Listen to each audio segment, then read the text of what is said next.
Лъскавата ябълка на кума Лиса.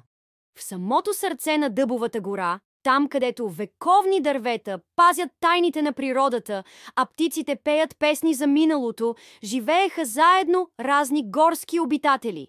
Един слънчев ден кума Лиса се разхождаше край реката, размишлявайки какво ново хитроумие да измисли. Тя винаги беше сред първите, които намираха начини да извлекат полза от всяка ситуация. Но този ден беше различен. Докато вървеше по горската пътека, очите й проблеснаха от нещо необичайно. Между корените на един стар кух дъб лежеше нещо кръгло и сияйно. Лиса се приближи, а сърцето й заби ускорено. «Я, какво е това?» прошепна тя и се наведе. В тревата лежеше златна ябълка. Светеше смек, топъл блясък и сякаш шепнеше в ухото й: «Вземи ме, кума Лисо, аз ще ти донеса богатство и слава!» Очите на Лиса светнаха от алчност. «Златна ябълка! Това сигурно е най-ценното нещо в гората!» Тя внимателно я взе с лапите си и я огледа от всички страни. Беше съвършена. Нито една дръскотина, нито едно натъртване. С гордо вдигната глава Лиса се отправи към полянката, където се събираха животните. Когато пристигна, всички погледи се впериха в нея. «Какво носиш там, Лисо?» попита Зайо Байо, надничайки любопитно. Лиса се усмихна самодоволно и вдигна ябълката така, че слънцето да отразява блясъка и не. «Виждате ли това, приятели? Това е златна ябълка!» възкликна тя.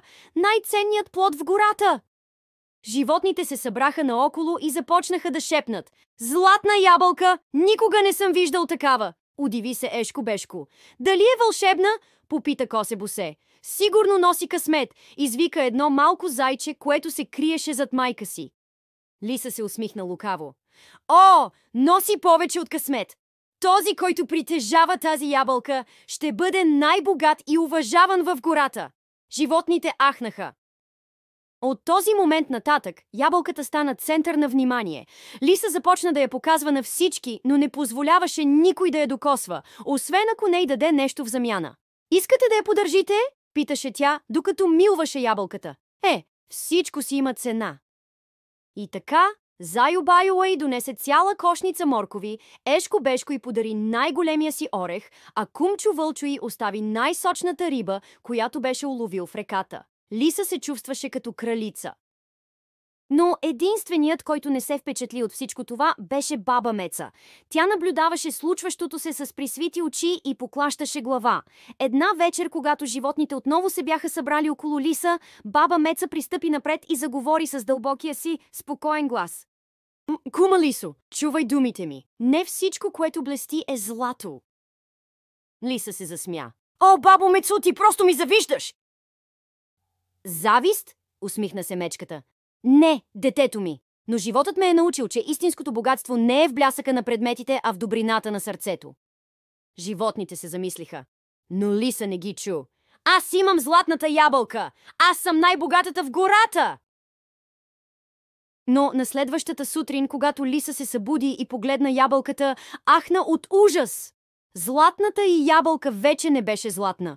Вместо това беше станала кафява и мека, а от едната страна беше започнала да гние. «Това не може да бъде!» извика тя. «Ябълката ми!»